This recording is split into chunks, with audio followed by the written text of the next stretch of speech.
ni kama mapacha, dada na mdogo wake. Sio tu sura, hata haiba zao vile vile.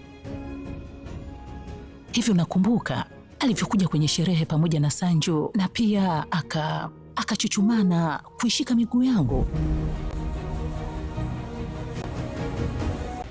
Niti Juneja, ni wajibu wako kufuata huyo msichana na ili kazi yako imalizike. Biambika, unamtilia shaka mwanangu, hajafanya kitu chochote, sawa? Namshutumu bila sababu.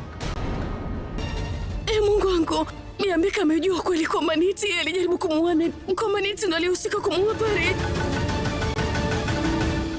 Niti... Bwana Inspekta, kiukweli hatujui kabisa Niti yuko maeneo gani kwa sasa. Sanju pamoja na Parvati Singani bado hawajaonekana kabisa, lakini Niti hata hatujui yuko wapi. Parvati na Sanju wamepatikana. Parinit, Jumatatu hadi Ijumaa saa 3 kamili usiku ndani ya Mambo Moto.